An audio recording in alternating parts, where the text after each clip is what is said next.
चाहे सीए का एग्जाम हो, सीएस का एग्जाम हो, एमबीए का एग्जाम हो, कॉलेज का एग्जाम हो या स्कूल का ही क्यों ना एग्जाम हो, अगर हमें उसमें ढंग से परफॉर्म करना है तो उसके लिए हमें चाहिए कि हम ढंग से पढ़ाई करें। एंड ढंग से पढ़ाई कब होती है? जब हम मोटिवेटेड रहते हैं। और खासकर वो वाला जो टाइम होता है बिल्कुल जस्ट एग्जाम से पहले वाला, जो उससे पहले 1 महीना होता है, उसमें हमें बहुत मोटिवेटेड रहना पड़ता है। तो आज मैं आपसे 5 टिप्स शेयर करने वाला हूँ जो मेरा पर्सनल एक्सपीरियंस है, जो मैं अपने टाइम में यूज़ किया करता था। एंड आई नो ये आपके लिए बहुत ज़्यादा यूजफुल होने वाली है। तो ये वीडियो एंड तक देखना, कहीं भी स्किप मत करना। लेकिन उससे पहले मेरा ये वाला चैनल जल्दी से सब्सक्राइब कर लो। एंड अगर आप मेरी लाइफ में थोड़ा बहुत इंटरेस्टेड हो, मेरी पर्सनल लाइफ में, तो अब मेरा जो मेन चैनल है, vlog channel basically, the alpha Singh, उसको भी सब्सक्राइब कर लो। एंड इस वीडियो के बाद उसकी भी वीडियोस चेकआउट करना। सो हेलो, सत श्री अकाल, कैसे हैं आप लोग? आई रियली बिलीव बहुत ही अच्छे होंगे। मेरा नाम है अमन और आप देख रहे हो मेरा चैनल सीए अमनदीप टॉक्स। तो एग्जाम से जस्ट 1 महीना पहले जो सबसे इंपॉर्टेंट टाइम होता है, जब हम ढंग से पढ़ना स्टार्ट करते हैं असली में, उसमें हमें कैसे पढ़ना है और बेसिकली वो पढ़ने के लिए कैसे हमें मोटिवेटेड रहना है, उससे रिलेटेड अब 5 पॉइंट्स जो आने वाले हैं उनको बहुत ध्यान से सुनना, क्योंकि आपके लिए बहुत ज़्यादा काम आएंगे और बहुत ज़्यादा फायदेमंद होने वाले हैं। सबसे पहली टिप आती है प्लान। अब हर बंदा यही ज्ञान देता है कि भाई प्लान बना के पढ़ो, टारगेट बेस्ड स्टडी करो। और जब आप टारगेट बेस्ड स्टडी करोगे तो आपका एक रूटीन बन जाएगा, और रूटीन बन जाएगा तो आपको रोज़ कम कम पढ़ना पड़ेगा, थोड़ा थोड़ा, और एंड में जाके आपको टेंशन नहीं होगी, आप मोटिवेटेड रहोगे, तो आप पेपर बड़ी आसानी से पास कर दोगे। सुनने में बहुत अच्छा लगता है लेकिन प्रैक्टिकली पॉसिबल नहीं होता।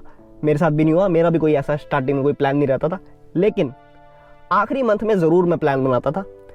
तो आपने कभी कोई प्लान बनाया या नहीं बनाया कोई बात नहीं, लेकिन आखिरी मंथ का आपके पास प्लान ज़रूर होना चाहिए कि आपको पता है कि 1 महीने बाद पेपर है और इस 1 महीने में मुझे ये सब्जेक्ट इतनी बार पढ़ने हैं।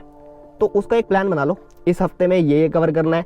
जैसे कि आप सुबह प्रैक्टिकल पढ़ रहे हो, शाम को आप थ्योरी पढ़ रहे हो, समथिंग लाइक दैट। अपना प्लान बनाओ, किसी और को कॉपी मत करो, अपने हिसाब से बनाओ कि अगर मैंने ऐसे कर लिया तो मैं पास हो जाऊंगा। तो इससे पता है क्या होगा, जब आप रोज़ अपना टारगेट पूरा करते रहोगे, वीकली इवैल्यूएट करते रहोगे उसको कि हाँ इस वीक का टारगेट ये था, वो पूरा हो गया, तो जैसे जैसे मंथ खत्म होगा और एग्जाम पास आएंगे ना, और आपको दिखेगा मैंने वो सारा पढ़ दिया जो मैंने सोचा था, आपको खुद पे भरोसा हो जाएगा, अरे मैंने जैसा सोचा था मैंने वैसे कर दिया। यही चीज़ हमें कॉन्फिडेंस देती है, ये चीज़ हमें मोटिवेट करती है। और फिर आपने क्या सोच रखा है कि मुझे एग्जाम्स क्लियर करने हैं, तो फिर यही सोच आपको एग्जाम्स भी क्लियर करा देगी। Second tip, eat less. क्या बात कर रहा है भाई तू? बिल्कुल सही बात कर रहा हूँ। अब ये मैं आपको ना थोड़ा रिवर्स इंजीनियरिंग करके समझाता हूँ। हमें रहना है मोटिवेटेड। मोटिवेटेड हम कैसे रहेंगे? जब हमने जो प्लान बनाया है वो पूरा हो रहा है, जो बेसिकली रोज़ के टारगेट है वो कंप्लीट कर रहे हैं हम। रोज़ का टारगेट कैसे कंप्लीट होगा? जब हम पूरा दिन बैठ के पढ़ेंगे, 10-10, 12-12 घंटे का आउटपुट निकाल पाएंगे। अब इतना आउटपुट कैसे निकलेगा? तभी निकल पाएगा जब आप पूरा टाइम फ्रेश रहोगे, बेसिकली आलस नहीं आएगा आपको। और ऐसा कब पॉसिबल है? जब आप कम खाओगे। जी हाँ, अपना एग्जांपल देता हूँ मैं। जब मैं पढ़ता होता था आखिरी महीने में, तो नॉर्मली मान लो मैं एक टाइम की 4 रोटी खाता हूँ, तो उस टाइम 2 हो जाती थी। मैं इसलिए बोल रहा हूँ क्योंकि खाए नहीं जाता था भाई ज़्यादा, क्योंकि नॉर्मली हमारी फिजिकल एक्टिविटी ज़्यादा रहती है। जैसे मैं जिम करता था या इधर उधर घूमते फिरते रहते हैं तो हमारी कैलोरीज बर्न होती है। लेकिन जब हम एक सीट पर बैठ के लगातार पढ़ रहे हैं तो कैलोरीज तो बर्न हो ही नहीं रही। तो अगर आप जितना नॉर्मली खाते हो उस टाइम भी ज़बरदस्ती उतना ही खा रहे हो क्योंकि पेट इतना मांग रहा है, तो आप आलसी फील करोगे, लेथार्जिक फील करोगे। तो इसलिए हमें थोड़ा कम खाना है। ये नहीं कि भाई मील स्किप कर दो, हल्का कर देना। जितना आप खाते हो उससे थोड़ा हल्का कर देना। हल्का खाना खाओ, तेल वाला कम खाओ, तो उससे आप खींच के पढ़ पाओगे।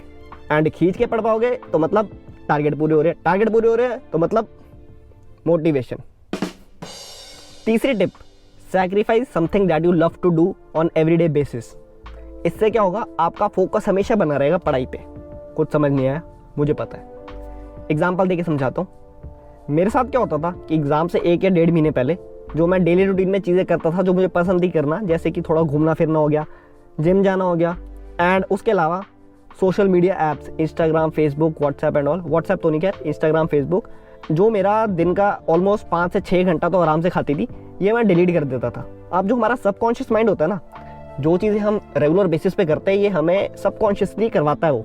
अब जैसे मैं उस टाइम पे मोबाइल खोलता था, मोबाइल खोला और सर्च करी, अच्छा इंस्टाग्राम, देखा भाई ये तो है ही नहीं मोबाइल में। तब एक रिमाइंडर मिलता था कि भाई तूने निश्चय ले रखा है, तूने अपने आप से वादा कर रखा है कि तू ये सारी ऐप्स, ये सारी चीज़ें तब करेगा जब तू ढंग से पढ़ाई कर लेगा और पेपर भी ढंग से दे देगा। तो बेसिकली एक सोर्स ऑफ मोटिवेशन हो जाती थी कि हमने एक चैलेंज दे रखा है, बेसिकली हमने एक सेक्रीफाइस कर रखा है। एंड फिर जब आपकी पढ़ाई पेपर भी सब ढंग से हो जाते हैं, तो उसके बाद जब आप दोबारा इन चीज़ों को अपनी रूटीन में लाते हो, जैसे कि जिम ज्वाइन करता था मैं या दोबारा इन ऐप्स को इंस्टॉल करता था, तो एक अलग ही लेवल की खुशी थी। जैसे कि एक कोई अचीवमेंट है या एक रिवॉर्ड मिल रहा है मुझे, मैंने खुद को रिवॉर्ड दिया है। तो दो बेनिफिट हो गए इससे कि हमें पढ़ाई करने की मोटिवेशन मिल गई, जिससे हमारे एग्ज़ाम सही हो गए, एंड दूसरा हमने खुद को रिवॉर्ड करा। अब ये 4 टिप बहुत ही ज़्यादा खास है एंड ये आपको सिर्फ पढ़ाई में नहीं, लाइफ के हर चैप्टर में बहुत ज़्यादा काम आएगी, आपको मोटिवेटेड रखेगी, आपको पॉजिटिव रखेगी। अब 4 टिप है विजुअलाइज योर गोल्स। ये कैसे करेंगे हम? ये हम तब कर पाते हैं जब हम अपने बारे में अच्छा फील करते हैं, खुद को लेके अच्छा फील करते हैं। एंड ये हम कैसे करवा सकते हैं? कुछ ऐसे लोगों से बातें करके जिनसे हमें अच्छा लगता है बात करना एंड वी फील हैप्पी। या आप सुबह या शाम किसी भी टाइम वॉक पे निकल जाओ, रनिंग करने निकल जाओ एक खाली सी जगह पे, और कुछ नहीं सोचना, सिर्फ अपने बारे में सोचना है कि हाँ मेरे गोल्स क्या हैं। मेरा गोल मान लो CA बनना है, ये एग्ज़ाम्स क्लियर करना है, वो हो जाएंगे, उसके बाद वो क्लियर हो जाएंगे तो मुझे कैसा फील हो रहा होगा, इसको विजुलाइज करना है। इसे लॉ ऑफ अट्रैक्शन कहते हैं बेसिकली। ये एक डॉक्यूमेंट्री है, बुक भी है वैसे तो, द सीक्रेट के नाम से, तो ये ज़रूर देखना टाइम निकाल के। आपकी लाइफ का पर्सपेक्टिव चेंज हो जाएगा, आप हर चीज़ को एक अलग नज़रिए से, एक पॉजिटिव नज़रिए से देखना शुरू हो जाओगे, और जो आपको चीज़ें चाहिए उसकी खुशी आप अभी से ही महसूस करना शुरू हो जाओगे। तो ये बहुत ज़रूरी है कि आप अपने गोल्स को विजुलाइज करो, जो है हमारा CA बनना या हमारे एग्ज़ाम्स क्लियर करना। अब आते हैं 5th टिप पे। ये एक्चुअल में कोई मोटिवेशनल टिप नहीं है, बट आप समझ लो कि जो भी मैंने ऊपर 4 पॉइंट्स बताए, वो वाली मोटिवेशन कहीं भी काम नहीं आई, आप वो ढूंढ ही नहीं पाए, तो शायद ये काम आ जाएगी।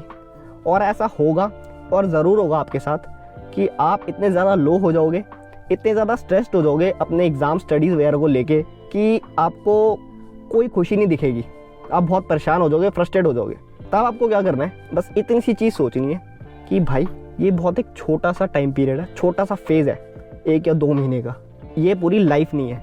तो ये छोटी सी चीज़, ये छोटा सा टाइम पीरियड हमें झेलना है, इससे लड़ना है और हार नहीं माननी। तो जब आप ये पीरियड, ये फेज़ पार कर जाओगे ना जैसी, तो आपने अपनी सोच को बीट करा है, आप एज एन इंडिविजुअल ग्रो कर गए हो, जो कि आपके लिए लाइफ में आगे एक बहुत तकड़ी सेल्फ मोटिवेशन होगी। आपने ढूंढ लिया तरीका कि आपने खुद को कैसे मोटिवेटेड रखना है आगे ऐसी सिचुएशंस को हैंडल करने के लिए। मुझे पक्का यकीन है कि आपको इन 5 टिप में से कोई ना कोई ज़रूर काम आएगी, और एक भी काम आ जाए तो वो मेरा पर्पस सॉल्व हो जाएगा और आपका भी सॉल्व हो जाएगा। तो ये वीडियो अपने फ्रेंड्स के साथ भी शेयर करना, और ख़ुद भी इस वीडियो पे लाइक एंड कमेंट ज़रूर छोड़ना। अगर कोई गलती हो गई हो तो उसके लिए आई एम वेरी सॉरी। मिलते हैं हम फिर अगली वीडियो में। सत श्री अकाल।